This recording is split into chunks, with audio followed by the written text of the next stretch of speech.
Hello friends, welcome to Abhipedia. My name is Mirza Sattam Sen और आज हमारे साथ हैं जलज कश्यप, जिन्होंने यूपीएससी ईपीएफओ में ऑल इंडिया रैंक 101 अचीव किया है। तो आज इनसे हम जानेंगे कि क्या स्ट्रैटेजी थी इनकी और किस टाइप से अलग अलग सब्जेक्ट की प्रिपरेशन इन्होंने किया। तो सबसे पहले मैं स्वागत करना चाहूंगा जलज कश्यप का अपने यूट्यूब चैनल पे। How are you Jalaj? Thank you sir, thank you sir. मैं बहुत बढ़िया हूँ। आप कैसे हैं? बिल्कुल ठीक, बहुत अच्छे। जलज, आप अपने बारे में कुछ बताइए कि आप कहाँ से बिलोंग करते हो, एजुकेशन क्वालिफिकेशन क्या है आपकी? सर मैं मुजफ्फरपुर बिहार से बिलोंग करता हूँ। जी। और मैंने ग्रेजुएशन किया है, बीटेक किया है इलेक्ट्रिकल इंजीनियरिंग में एनआईटी रायपुर से। और 2016 का मैं पास आउट हूँ। जी। उसके बाद मैंने 2 साल जॉब किया एलएनटी कंस्ट्रक्शन में, फिर मैं यूपीएससी प्रिपरेशन के लिए दिल्ली चला गया। तो मतलब आप, अगर हम मैं पूछूं कि आप कोई अलग मतलब कोई और गवर्नमेंट जॉब की प्रिपरेशन कर रहे थे क्या? ठीक है। तो इसमें क्या मतलब सिर्फ आप यूपीएससी की ही प्रिपरेशन कर रहे थे या फिर एसएससी वगैरह की भी प्रिपरेशन कर रहे थे? सर मैं मतलब पहले 3 साल में सिर्फ यूपीएससी सिविल सर्विस का प्रिपरेशन कर रहा था। लास्ट एक ईयर से मैंने बाकी एग्जाम्स देने शुरू किए थे, जिसमें SSC, SEBI, RBI, regulatory bodies और एसएससी सीजीएल और ईपीएफओ, ये मेन एग्जाम्स थे। तो अगर हम लोग बात करें कि जो आपने गवर्नमेंट जॉब की प्रिपरेशन कर रहे थे उससे आपको ईपीएफओ एग्जाम में कितना फायदा हुआ? सर काफ़ी फायदा हुआ। एक्चुअली मैंने ईपीएफओ का अलग से जो कॉमन सब्जेक्ट्स थे उनकी मैंने प्रिपरेशन नहीं की थी। यूपीएससी सिविल सर्विस के प्रिपरेशन की वजह से मुझे हिस्ट्री और पॉलिटी में काफ़ी ज़्यादा हेल्प मिला। फिर क्योंकि मैंने एसएससी सीजीएल की तैयारी की हुई थी, तो मुझे क्वांट और इंग्लिश पे बहुत ज़्यादा ध्यान नहीं देना देना पड़ा बाकी कैंडिडेट्स के कंपैरिजन में।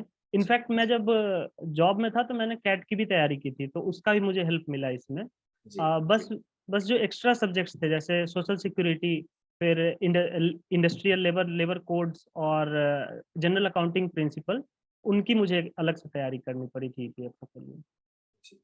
तो अगर हम लोग जनरल अकाउंटिंग प्रिंसिपल हो गया, लेबर लॉ हो गया, सोशल सिक्योरिटी होगी, तो इसके लिए किस टाइप से स्ट्रैटेजी बनाई आपने? सर इसके लिए मैंने किसी मतलब एक सोर्स पे ऐसे रिलाई नहीं किया। मैंने एक कंपाइलेशन टाइप का सोर्स प्रिपेयर किया, जिसमें एक जगह पे जो भी टॉपिक्स थे सिलेबस में दिए हुए जी। उनसे मैच करते हुए, और मतलब सारे टॉपिक्स पे मटेरियल मुझे अवेलेबल हो, इस तरह से मैंने अपना एक नोट्स तैयार किया और मैंने इन तीनों सब्जेक्ट्स की तैयारी की। हाँ, जी। अगर हम लोग बात करें इंग्लिश की, तो इंग्लिश से मतलब क्या मतलब अलग से प्रिपरेशन किया था या फिर जैसे कि आपको पता है कि यूपीएससी ईपीएफओ में थोड़ा एसएससी लेवल का था, तो क्या आपने एसएससी वाला प्रिपरेशन ही यहाँ पे यूज कर लिया? हाँ सर, मैंने एसएससी लेवल का ही प्रिपरेशन किया, मतलब यहाँ पे यूज किया। और मैं पहले कैट का भी तैयारी किया हुआ था, तो उसमें भी इंग्लिश थोड़ी ठीक ठाक तैयारी थी मेरी। जी। तो मुझे उसका हेल्प मिला ईपीएफओ में, अलग से मुझे तैयारी करने की जरूरत नहीं पड़ी इन सब्जेक्ट्स के लिए। जी। और अगर हम लोग बात करें करंट अफेयर की, तो करंट अफेयर को कैसे आपने डील किया इस एग्जाम के लिए?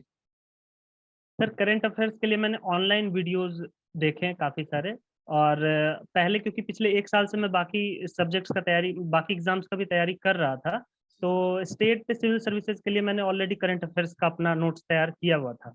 जी। तो उससे मुझे काफ़ी हेल्प मिला ईपीएफओ के करंट अफेयर्स सेक्शन को तैयार करने में। जी। और अगर हम लोग बात करें ओवरऑल टाइमिंग की, क्योंकि ये पेंडेमिक का भी टाइम था, एक बहुत लंबा पीरियड चला आपके एग्जाम, मतलब एक नोटिफिकेशन से लेके एग्जाम का और एग्जाम से लेके रिजल्ट का। तो उस टाइम में आपके टाइम टेबल किस टाइप से आपने बनाया था?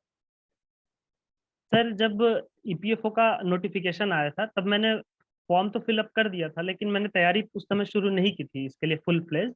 फिर जब प्रॉपर एग्जाम काफी बार डिले होते चला गया, पहले था कि स्टार्ट में होना था, फिर डिले होते होते जब फाइनल डेट आ गई थी, उसके 4.5 मंथ्स पहले से मैंने इस एग्जाम के लिए तैयारी करना शुरू किया एक्सक्लूसिवली। उसके पहले मैं बाकी एग्जाम्स पे फोकस कर रहा था जो मैंने और भी भरे थे, जैसे सेबी और आरबीआई और स्टेट सिविल सर्विसेज भी मैंने भरे थे जी। उन पे। अगर हम लोग बात करें इंटरव्यू प्रिपरेशन की, तो इंटरव्यू का प्रिपरेशन आपने किस टाइप से किया था? सर इंटरव्यू में पहले तो मैंने अपने डैफ को अच्छे से प्रिपेयर किया कि डैफ में जो भी अलग अलग जो भी टॉपिक्स हैं उनको लेके मेरे पास एक बोलने के लिए कम से कम 4-5 लाइन रहे हर हर एक टॉपिक, हर एक चीज पे जो मैंने डैफ में लिखा है। जी। और मैंने काफी सारे मॉक इंटरव्यू दिए थे, मैंने अभी पीडिया पे भी ऑनलाइन मॉक इंटरव्यू दिया था। और मैंने टोटल 5 मॉक इंटरव्यूज दिए थे। जी, इसके पहले 3 ऑनलाइन और 2 ऑफलाइन। जी, जी, तो उससे मुझे हेल्प मिला इंटरव्यू में। जी। अगर कोई ऐसा इंसिडेंट जो आप शेयर करना चाहो अपने मतलब जो आपने फाइनल इंटरव्यू आपका जब हुआ था, कुछ ऐसा इंसिडेंट जो आप शेयर करना चाहो हमारे साथ? सर फाइनल इंटरव्यू में उन्होंने मुझसे पूछा था कि आप कुछ ऐसा बताइए जो हम खुद में इम्प्रूव कर सकें। वो काफ़ी मतलब ट्रिकी टाइप का क्वेश्चन था कि उनको एज़ मतलब एकदम डायरेक्ट वे में हम कुछ बोल भी नहीं सकते हैं कि सर आप ये चीज़ ये करिए। तो उसमें मैंने ये चीज़ बोला था कि सर आप मतलब स्पेसिंग काफ़ी काफ़ी ज़्यादा मतलब स्पेसिंग ऐसी थी कि 180 डिग्री हमें अपने नेक को टर्न करना पड़ता सारे मेंबर्स को एड्रेस करने के लिए। तो जी, वो मैंने इंस्टेंट उस टाइम पे सोच के जो भी दिमाग में आया सो बोला। तो ये मुझे इंटरव्यू के टाइम में एक लगा इंसिडेंट। चलिए। और अगर मान लीजिए जो अभी बहुत सारे बच्चे हैं ऐसे जो मतलब प्रिपरेशन कर रहे हैं, ठीक है? उनको अगर कोई सजेशन देना चाहो आप तो? सर एक तो मैं उन्हें सजेशन देना चाहूँगा कि फेलियर से डरे नहीं। मैंने भी काफ़ी सारे एग्ज़ाम्स में मैंने फेलियर्स का सामना किया है बहुत टाइम तक। पिछले 3 बार से मैं यूपीएससी दिया हूँ जिसमें मैं सक्सेसफुल नहीं हो पाया था। तो मतलब प्रिपरेशन के लिए आदमी को कंटिन्यू रखना चाहिए, कंसिस्टेंट रहना चाहिए मेरे हिसाब से। ये सबसे इम्पोर्टेंट एस्पेक्ट है किसी भी एग्ज़ाम के प्रिपरेशन के लिए। और सोर्स कंसाइज़ रहने चाहिए आदमी को। जी। जलज आपसे बात करके बहुत अच्छा लगा और आई होप जो आपने इनपुट दिया, जो हमें बताया, वो उनसे बच्चों इंस्पायर होंगे और आप मतलब मोटिवेट तो होंगे ही और आपसे जो आपने बताया, जो सजेशन दिया, उन पे भी काम करके एक दिन सफलता ज़रूर मिलेगी उनको भी। और हमें टाइम देने के लिए thank you and congratulations once again for your selection. Thank you sir, thanks a lot.